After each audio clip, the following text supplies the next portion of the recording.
Assalamualaikum warahmatullahi wabarakatuh. Waalaikumsalam warahmatullahi wabarakatuh. Selamat pagi semuanya. Pagi Pak. Oke. Pagi Pak. Sebelum kita memulai, selamat siang ya. Udah salah ya. Iya, Pak. Sorry, ini udah tidak fokus ya bapaknya. Oke. Sebelum kita memulai perkuliahan hari ini, marilah kita awali dengan doa menurut keyakinan masing-masing. Berdoa, mulai.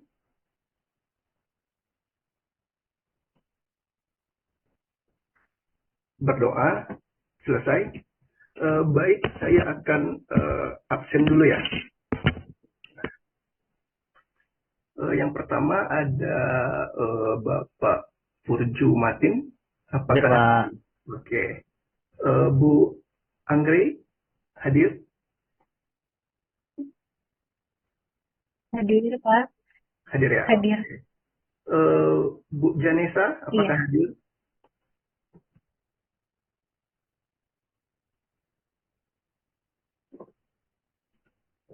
Hadir ya, Bu Janesa? Hadir, Pak. Oh, oke. Tapi di mute ya. Oke, baik. Kemudian Ibu Nida, Hadir, Pak. Bu Carla, hadir ya? Hadir, Pak. Oke. Hadir, Pak. Pak Amril Purba. Tidak hadir, Pak. Wah, Gangguan jaringan tadi, Pak. hadir ya. Oke. Pak Yanto Saputra, Hadir, Pak. hadir. Oke. Bu Oktavina, hadir ya? Hadir, Hadir Pak. suaranya ya? Hadir, Pak. Ada tapi di mute ya. Baik, kemudian terakhir Pak Asif. Pak Asif. Hadir, Bapak. Hadir. Oke. Hadir, Bapak. Berarti ada satu orang yang tidak hadir ya. Nah, apakah semua dalam keadaan baik hari ini? Alhamdulillah, sehat, Pak. Baik, Pak. Alhamdulillah baik. Oke. Sebelumnya saya berterima kasih banyak ya kepada saudara semua yang telah hadir pada Zoom kali ini. Yang kita tahu ya kondisi di Tanjung Pinang itu kita udah hujan di sini 4 hari berturut-turut. Ya. Nah, dan saudara masih semangat terus mengikuti perkuliahan ini. Nah, ini adalah bukti bahwa saudara itu memiliki jiwa yang tangguh dan semangat belajar yang luar biasa. Bahkan di tengah situasi yang sangat sulit ini ya. Jadi saya harap saudara sekalian semua nantinya dapat berhati-hati dan selalu menjaga kesehatannya. Oke, baik. Pada pertemuan kali ini, kita akan membahas pertemuan kelima dengan materi porifera.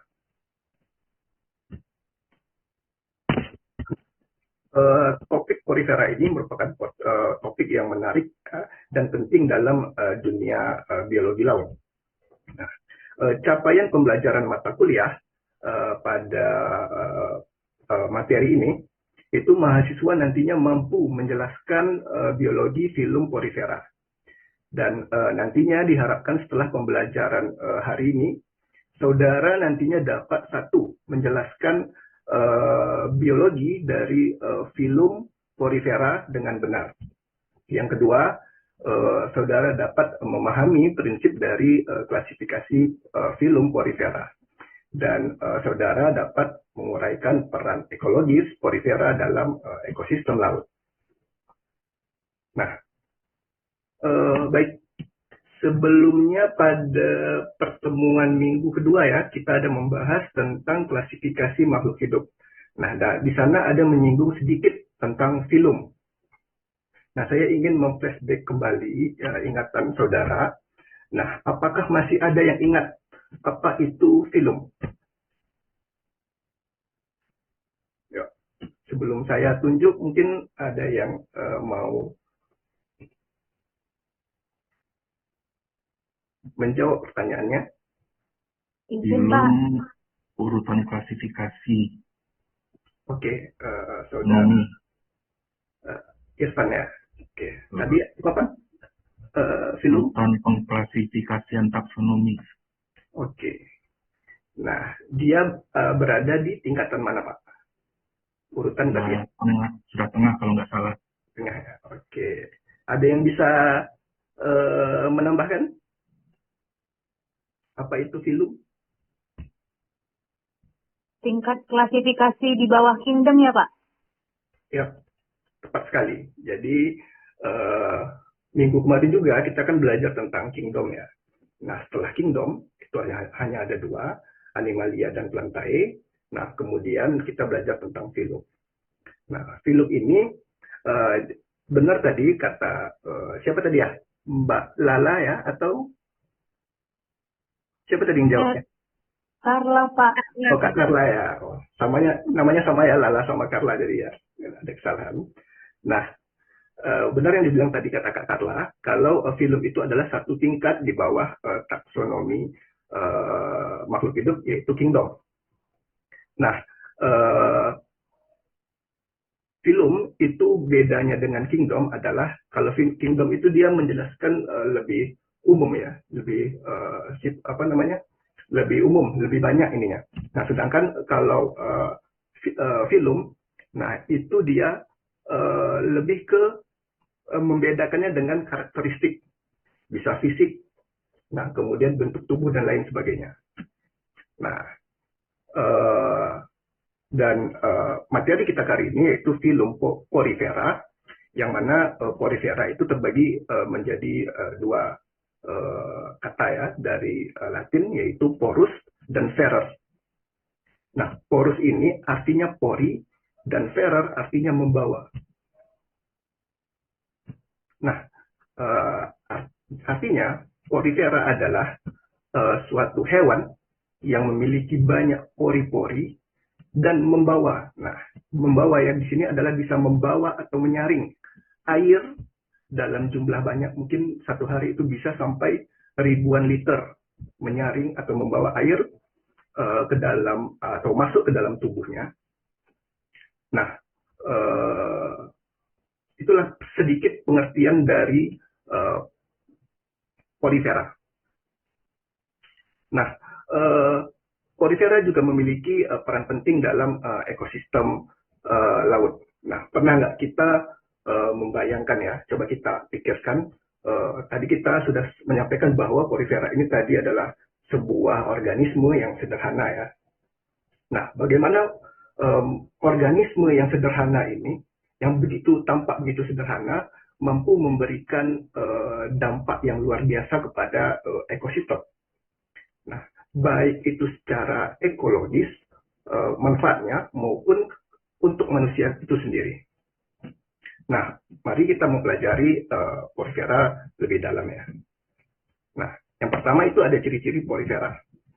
Nah, porifera itu ciri-cirinya yaitu dia bervariasi besarnya dari sebesar kacang polong hingga 90 cm. Kemudian dia berdiameter 1 meter. Nah, tubuhnya berbentuk asimetris atau tidak beraturan. Nah, bentuk menyerupai vas, jambangan, tabung, atau bercabang-cabang seperti tumbuhan. Dan tubuhnya tadi berpori, memiliki banyak pori-pori, dan bersifat sesil. Nah, tadi saudari Carla ada menyebutkan di presentasinya tentang sesil. Nah, apakah ada yang masih ingat apa itu sesil?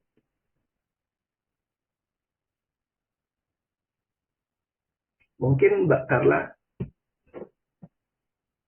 Menetap.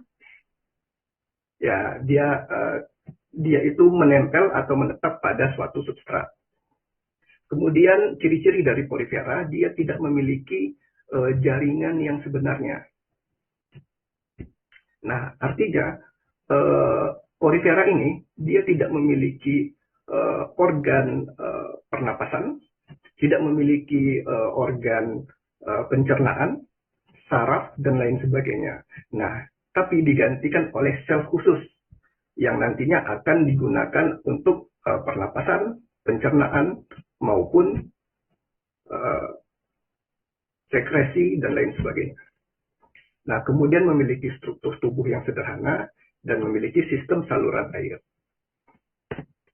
Nah, ini merupakan tipe berdasarkan tipe saluran air, bentuk tubuh porifera dibedakan menjadi 3, yaitu ada askanoid, kemudian sikonoid, dan ada leukonoid. Nah, yang askanoid, kita dapat melihat di sini ada rongga-rongga. Nah, rongga atau pori ini disebut dengan osit. Nah, dari osit atau ostium. Nah, ostium ini nantinya aliran air akan masuk ke dalam ostium, kemudian berada pada rongga yang di dalam porifera atau disebut dengan spongosol. Nah, kemudian nanti akan diproses baik itu untuk pencernaan, pernapasan dan lain sebagainya. Setelah itu dikeluarkan melalui oskulum. Nah, bedanya askonoid ini dia rongga atau porinya itu tidak kompleks, jadi lebih sederhana. Nah, kemudian ada sikonoid. Nah, sikonoid ini dia porinya itu lebih berongga, memiliki banyak kamar-kamar dan saluran-saluran. Nah, bedanya adalah semakin banyaknya saluran maupun rongga-rongga, maka efisiensi dari pengambilan oksigen untuk pernapasan, kemudian nutrisi untuk makanan akan lebih efisien. Nah, sehingga semakin kompleks bentuk dari dinding porifera. Nah, maka efisiensi pengambilan makanan, kemudian pernapasan itu semakin baik. Nah, ini sikonoid. Sudah lebih kompleks daripada askanoid. Nah, kemudian yang ketiga ada leukonoid. Nah, ini lebih kompleks lagi, lebih banyak saluran-saluran, kamar-kamar untuk menyaring makanan maupun minuman. Maksudnya makanan maupun oksigen. Nah, kemudian sistem reproduksi. Nah, porifera itu sistem reproduksi terbagi menjadi 2. Ada seks aseksual dan seksual. Nah, tahapan pada seksual pada gambar di samping ini dapat kita lihat, ini merupakan sistem reproduksi seksual pada porifera. Nah, pada umumnya porifera itu dia hermafrodit, artinya dia memiliki alat reproduksi jantan maupun betina. Nah, sehingga dia bisa melakukan fertilisasi sendiri. Nah, kita lihat di sini porifera lain itu mengeluarkan sperma sel, kemudian masuk ke ostium. Nah, kemudian masuk ke dalam dinding dari porifera, kemudian berfertilisasi dengan sel telur, kemudian menjadi sel, selnya membelah dan menjadi larva. Nah, kemudian larvanya keluar melalui oskulum, kemudian larva yang memiliki flagel akan bebas dan nantinya akan menempel pada substrat. Nah, inilah tahapan dari seksual. Nah, sedangkan seksual itu dia pertama itu ada budding atau tunas. Nah, nantinya akan tumbuh sebuah tunas pada badan porifera. Nah, kemudian tunas ini bisa tetap menempel ataupun nantinya lepas sehingga mencari substrat lain untuk dapat berkembang. Nah, kemudian ada fragmentasi. Nah, fragmentasi ini sebagian tubuh dari porifera nantinya akan terpisah dan tumbuh menjadi individu baru jika kondisi lingkungan itu mendukung. Nah, kemudian ada gemula atau gemulation. Nah, ini mungkin lebih ke sistem pertahanan dari porifera. Nah, nantinya saat kondisi tidak membaik, maka porifera akan membentuk gemula atau kumpulan sel totipoten. Kemudian saat kondisi lingkungan sudah membaik, dia akan tumbuh menjadi individu yang baru. Nah, ini adalah sistem dari reproduksi porifera. Nah, kemudian klasifikasi porifera itu terbagi menjadi 4.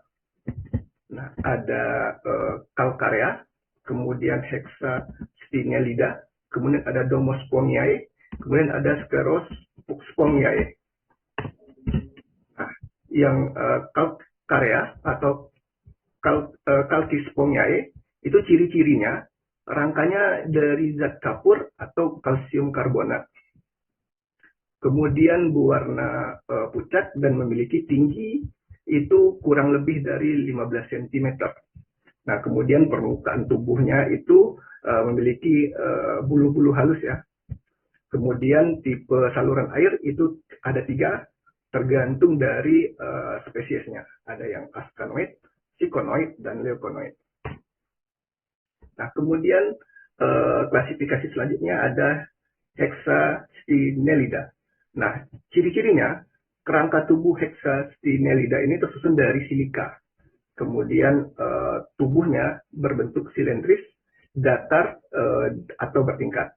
Dengan tinggi mencapai 90 cm. Nah, tipe saluran air itu sikonoid, dia yang paling sederhana ya. Kemudian hidup di kedalaman cukup dalam, yaitu 90 meter hingga 5.000 meter. Kemudian klasifikasi yang ketiga ada Demospongiae. Nah, ciri-cirinya kerangka tubuh tersusun dari serabut spongin. Kemudian tinggi dan diameter itu lebih dari 1 meter. Dengan tipe saluran air leukonoid ya, dia udah lebih kompleks. Kemudian berwarna cerah, ada juga yang berwarna sedikit gelap maupun hitam. Nah, hidup di tepi pantai dengan kedalaman 45 meter. Ada juga yang hidup di air tawar. Nah, yang klasifikasi Sclerospongiae, nah ini ciri-cirinya, dia disebut juga sebagai spons karang. Nah, mungkin kalau yang spons yang tadi itu dia lebih lunak, kalau yang ini udah cukup keras ya.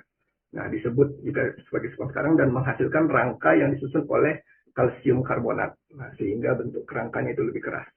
Berdiameter 1 meter, kemudian dapat ditemukan di terumbu karang di mungkin salah satunya itu di perairan Jamaika. Nah, ini merupakan sistem pencernaan dari porifera ya. Nah, dapat kita lihat pada gambar pertama. Nah, sama seperti tadi, yang paling penting dari sistem pencernaan itu ada dua bagian, yaitu tadi ada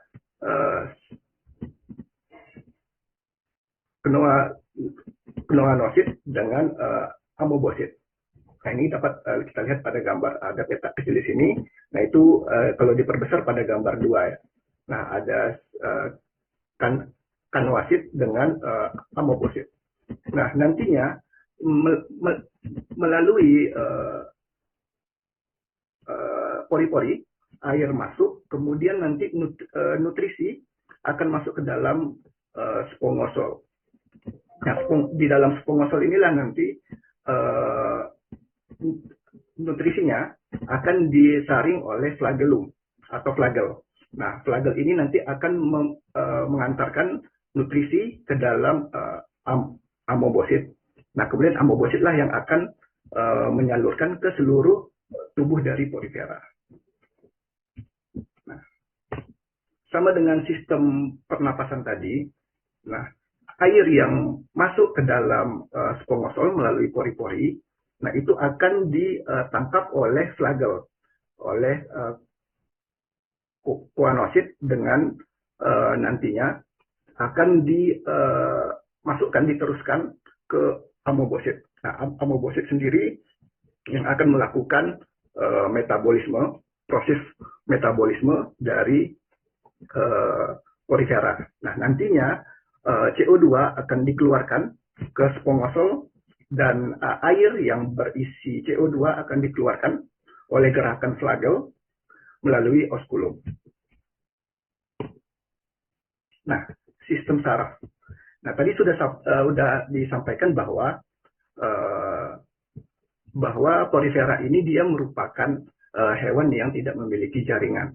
Artinya dia tidak memiliki organ organ pencernaan, organ pernapasan maupun sistem saraf.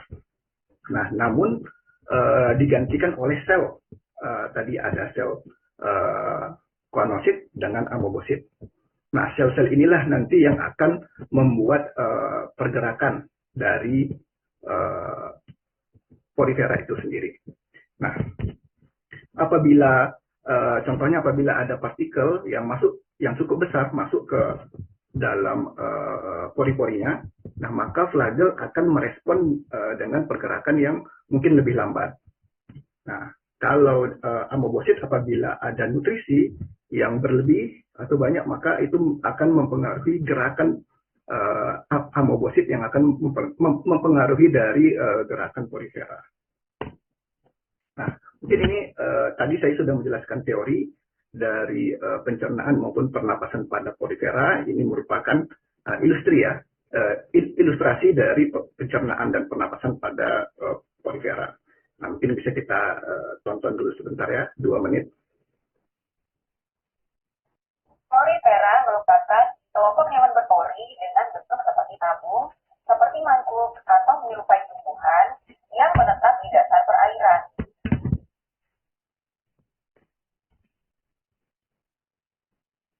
Pada bagian puncak tubuh porifera terdapat osculum yang berfungsi sebagai saluran pelepasan.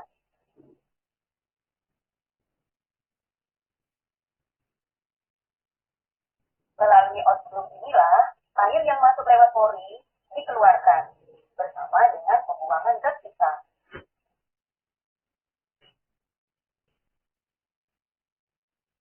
Pada permukaan tubuh porifera terdapat pori atau ostium yang berfungsi sebagai saluran masuknya air dan makanan. Dengan demikian, ostium juga berfungsi seperti mulut.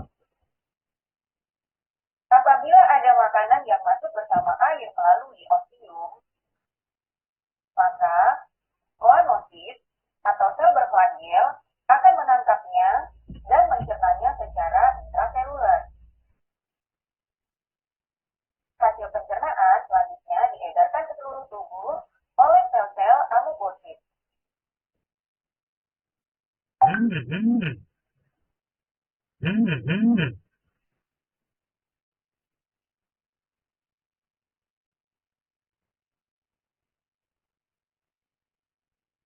Porifera mengambil oksigen langsung dari air melalui sel-sel di permukaan tubuhnya dan membuang zat sisa seperti karbon dioksida dan amoniak langsung ke air.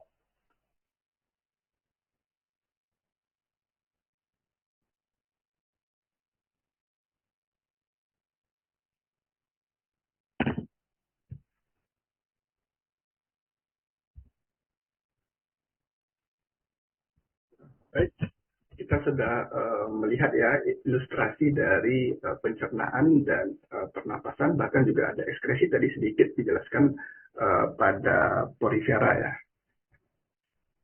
Nah, kemudian ada peranan porifera. Nah, salah satunya yaitu porifera dijadikan sebagai ada alat kontrasepsi, kemudian sebagai sarana untuk perkembangan biak dan mencari makanan bagi beberapa hewan laut. Nah, yang ketiga itu sebagai makanan hewan laut lainnya.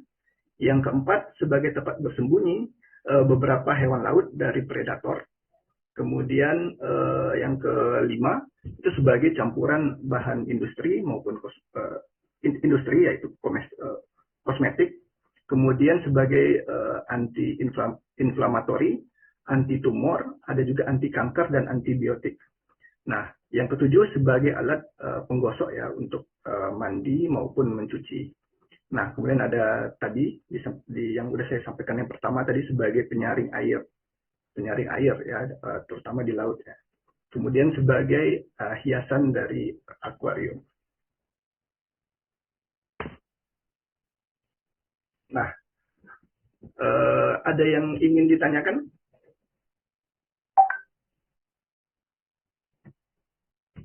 Saudara-saudara. Pak Sur. Ya, Bu Lala silakan. mau bertanya Pak, kalau spongur itu masuknya kan porifera juga ya Pak. Dari 4 tadi itu dia masuk kategori yang mana ya Pak? Spongo apa Pak? Coba bisa diulangi? Sponge itu istilah lain dari porifera. Spons yang spon Pak. Oh, Kalau spons itu dia termasuk bagian yang mana ya Pak dari ada 4 jenis porifera yang tadi dijelaskan.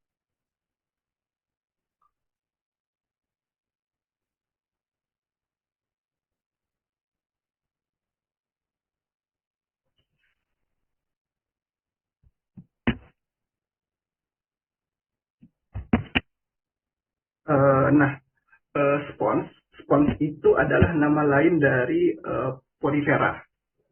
Nah, sehingga nanti spons itu bakal terbagi lagi menjadi 4 klasifikasi. Tadi ada kalkarea, hexa, kemudian demos, ada yang terakhir yang satu lagi ya. Nah, jadi kalau kita umumnya kalau kita di masyarakat itu biasanya kita tidak menyebutkan porifera, tapi spons. Nah, mungkin kalau pertanyaan Bu Lala, misalnya spons yang kita gunakan untuk mencuci atau apa gitu ya. Oh iya baik. Berarti istilah lainnya sama seperti porifera. Ya, Oke Pak, terima kasih. ya. Kalau yang digunakan itu tergantung ya, tergantung spesiesnya. Apa bentuknya, karena ada yang spons yang digunakan untuk membersihkan atau tadi yang membersihkan itu spesiesnya beda lagi, biasanya yang lebih teksturnya lebih lembut, atau untuk menyaring air ya. Pernah nggak kita itu kalau air keran ingin kita saring, kita menggunakan spons. Nah, itu biasanya spons yang digunakan itu yang lebih halus. Nah, spons atau porifera ada juga yang dia itu terbentuk dindingnya terbentuk dari silika, jadi dia lebih keras. Nah, itu mungkin beda lagi. Tetapi selain dari untuk kebutuhan itu, ada juga dia itu memiliki senyawa-senyawa yang berguna, contohnya senyawa aktif gitu. Nah, itu tergantung lagi spesiesnya. Begitu Mbak Lala. Baik, terima kasih Pak. Ada lagi yang ingin bertanya?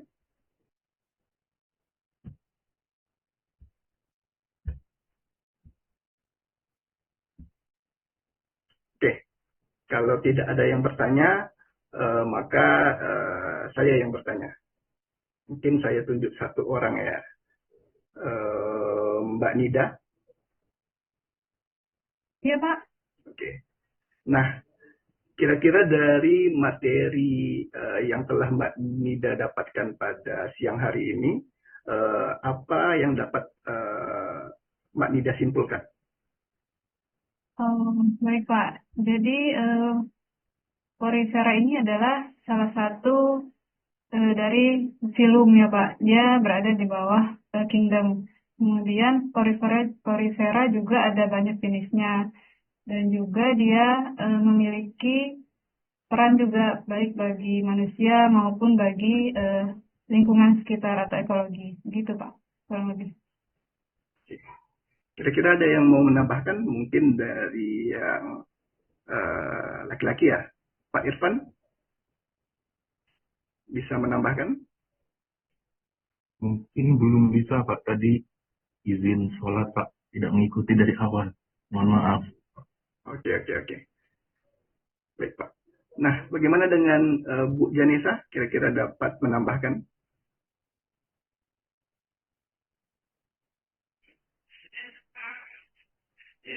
Ya Pak, maaf Pak, baru bergabung Pak. Baru bergabung ya. Oke. Izin menambahkan boleh nggak Pak? Ya, silakan Bu Oktavina. Iya, apapun ya Pak yang saya dapatkan dari pelajaran ini ya Pak? Ya, Boleh? apapun. Oh iya, Boleh, boleh. baik. Jadi tadi porifera itu dia banyak sekali manfaatnya yang bisa dipakai, bisa sebagai untuk kontrasepsi atau KB, kemudian juga bisa untuk apalagi ya Pak? Salah satunya itu, terus dia juga tadi dia itu kalau ada benda asing, dia akan ditangkap dan dicerna lewat intrasel. Itu saja, Pak, yang bisa saya tangkap. Oke, terima kasih kepada Bu Oktavina ya. Nah, jadi tadi ada saya jelaskan bagaimana air laut itu masuk ke dalam porifera. Nah, itu selain dia mengambil nutrisi dari air tersebut, baik nutrisi maupun oksigen. Nah, itu dia juga menangkap partikel-partikel yang berbahaya. Nah, sehingga fungsinya dia juga sebagai pembersih dari laut. Oh iya, benar, Pak. Ya, Sebagai pembersih alami untuk laut ya, Pak. laut ya, ya. Baik. Nah, jadi kesimpulannya dari pembelajaran hari ini kita dapat menarik kesimpulan bahwa porifera, ya meskipun ya dia lebih terlihat sederhana, memiliki peran yang kompleks dan penting baik secara ekologis maupun untuk manusia itu sendiri ya. Nah, mereka adalah penjaga laut tadi, kebersihan laut. Nah, kemudian rumah bagi banyak organisme dan ada juga sumber bahan industri maupun penelitian. Oke. Nah, Jadi karena kita harus berterima kasih nih ya, Pak, sama porifera ya, Pak.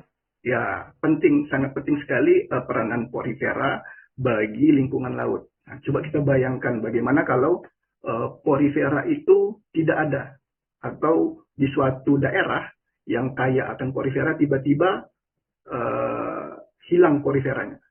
Nah, maka kehidupan di ekosistem itu akan dapat rusak. Nah, mungkin bisa terjadi mungkin tadi yang Mbak Carla tadi tambahkan bisa terjadi alga ya, Blooming blooming alga. alga gitu juga bisa.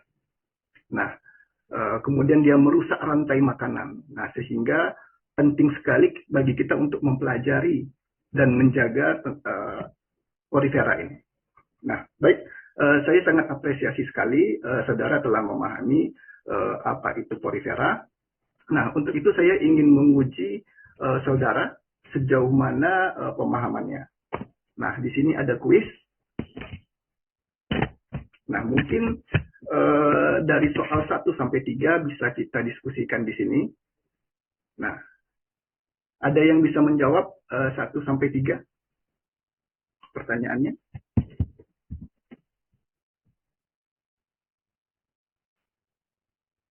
Carla, Pak. Ya, Kak Carla. Pak, apakah suara saya terdengar, Pak? Ya, terdengar. Silakan, Mbak Carla. Mungkin ciri-cirinya ya Pak, yang pertanyaan pertama, ciri-cirinya atau karakternya itu bentuk tubuhnya sederhana, menyerupai vas atau tadi apa namanya jambangan ya Pak. Ya, benar. Ya kalau nggak salah, maaf Pak, mohon koreksi Pak. Terus memiliki pori-pori. Kemudian tubuhnya terdiri dari 2 lapisan sel dan tidak memiliki jaringan dan organ jati. Oke. Ada yang bisa menambahkan dari karakteristik utama porifera?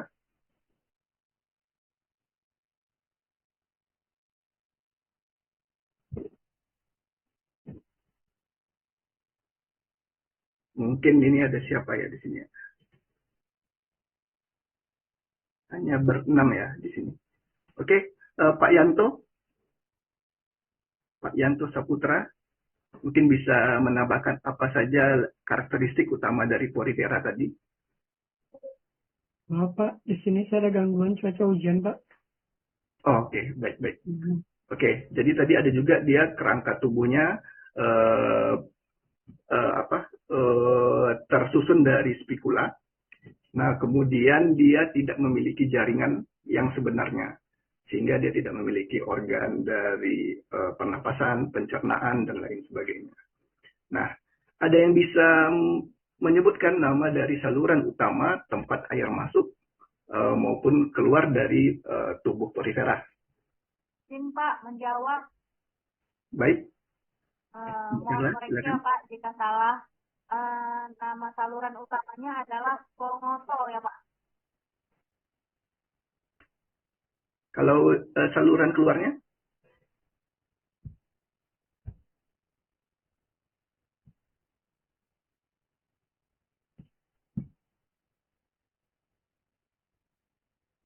Dok, Pak, Ostia dan Oskolum ya Pak? Ya, tepat sekali Bu Lala. Jadi tadi sudah saya sampaikan, saluran utamanya tempat masuknya itu adalah pori-pori, yang mana itu bernama ostium. Nah, sedangkan saluran keluarnya itu oskulum. Nah, nanti hasil dari metabolisme akan dikeluarkan oleh oskulum. Kemudian terakhir itu ada yang bisa jelaskan bagaimana peranan ekologis porifera dalam ekosistem laut. Mungkin sebutkan 2 atau 3 saja. Ada yang bisa menyebutkan?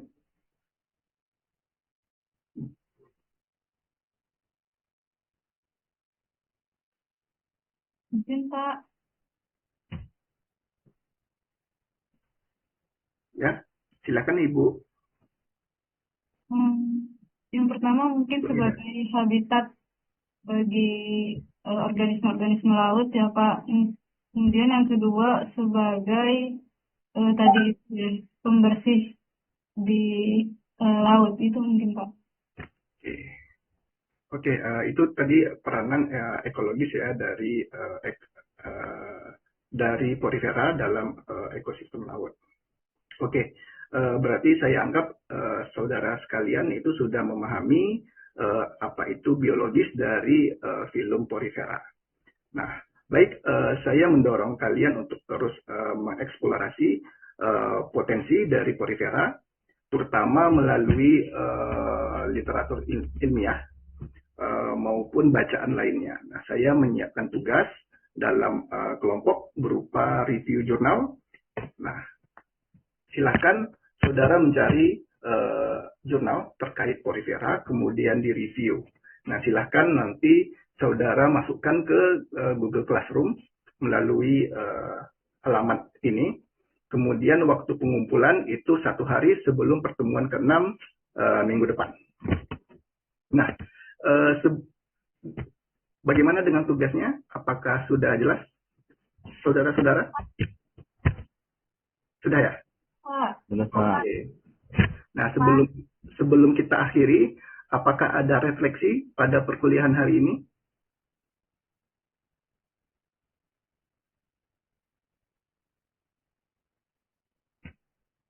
Oke, saya anggap tidak ada ya. Kalau tidak ada, terima kasih atas perhatiannya dan partisipasi saudara. Sampai jumpa di pertemuan selanjutnya. Wassalamualaikum warahmatullahi wabarakatuh. Waalaikumsalam warahmatullahi wabarakatuh.